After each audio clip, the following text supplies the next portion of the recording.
அதாவது எல்லோருக்கும் நிறைய கருத்துக்கள் இருக்கு, அவற்றையெல்லாம் பேசுவது மரபல்ல. மிக உயர்ந்த பதவியில் இருக்கின்ற மாண்புமிகு ஆளுநர் அவர்களை இந்த அரசு, முதல்வர், முதலமைச்சர்கள், சட்டமன்ற உறுப்பினர்கள் எத்தனையோ கருத்து கொள்கை வேறுபாடுகள் இருந்தாலும் மாண்போடு நடத்துவதுதான் இந்த தமிழக அரசினுடைய பண்பு, முதல்வருடைய பண்பு. அதில் மாற்றமில்லை. நம்முடைய மாண்புமிகு ஆளுநரை நான் அன்போடு கேட்டுக்கொள்கின்றேன். உங்கள் மனதில் இருப்பதை நீங்கள் சொன்னீர்கள். எங்கள் மனதில் இருப்பதை இவ்வளவு பெரிய வெள்ளம், புயல் ஏற்பட்டிருக்கின்றது, ஒரு பைசா கூட நிதி தரவில்லை. பல லட்சம் கோடி ரூபாய் நம்முடைய மாண்புமிகு PM கேர் ஃபண்டில் உள்ளது. PM கேர் ஃபண்டு இந்திய மக்களால் கணக்கெழுத முடியாத, கணக்கு கேட்க முடியாத பண்டில் இருந்தாவது ஒரு 50,000 கோடி ரூபாயை ஐயா வாங்கி தந்தால் நன்றாக இருக்குமே என்று நான் கேட்கலாமே. நீங்கள் சவார்கர் வழியில் வந்தவர்களுக்கும் கோட்சே வழியில் வந்தவர்களுக்கும் சற்றும் குறைந்தவர்கள் அல்ல. தமிழ்நாட்டு சட்டமன்றமும் சரி என்பதை கூறி மாண்புமிகு அவை முன்னோர் அவர்கள் தீர்மானத்தை நிறைவேற்றிட்டு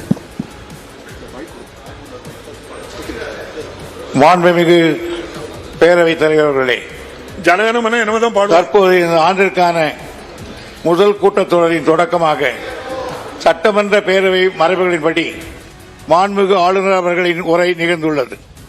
மாண்புமிகு ஆளுநர் அவர்கள் தனது உரையினை வாசித்த பின்னர் பேரவைத் தலைவராகிய தாங்களும் அரசு தயாரித்த உரையின் தமிழாக்கத்தினை அவையில் வாசித்தீர்கள்.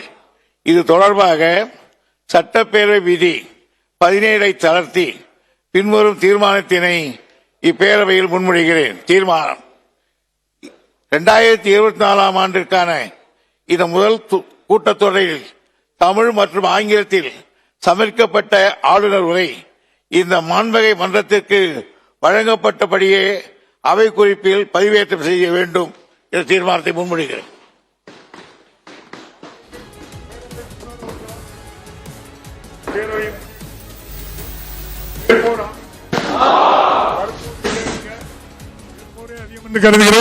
மறுப்போரே இல்லை என்று கருதுகிறேன். மறுப்போரே இல்லை. தீர்மானம் ஒரு மனதாக நிறைவேறியது. இன்று மாண்புமிகு சட்டமன்ற உறுப்பினர்களுக்கு கணினியில் பதிவேற்றம் செய்யப்பட்ட ஆளுநர் உரையின் ஆங்கிலம் மற்றும் தமிழில் அச்சிடப்பட்ட பகுதிகள் மட்டுமே அவை குறிப்பில் இடம்பெறும். வேறு எவையும் அவை குறிப்பில் இடம்பெறாது என்பதை தெரிவித்துக் கொள்கிறேன்.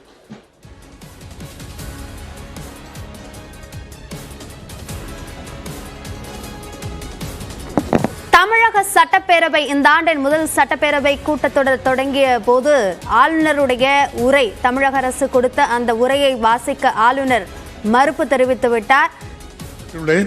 நாட்டுப்பணி இசைத்தல் குறித்து நம்முடைய மாண்புமிகு ஆளுநர் அவர்கள் எனக்கு கடந்த ஆண்டே கடிதம் எழுதி இந்த பிரச்சனையை ஏற்கனவே தீர்க்கப்பட்டு விட்டது. ஆளுநர் உரை என்ற இன்றைய நிகழ்வு என்பது அரசமைப்பு சட்டம் உறுப்பு 176/1 கீழான மாண்புமிகு ஆளுநருக்கு உள்ள கடமை. அந்த கடமையை நிறைவேற்ற இன்றைக்கு மாண்புமிகு ஆளுநர் அவர்கள் இப்பேரவைக்கு வருகை தந்துள்ளார்கள்.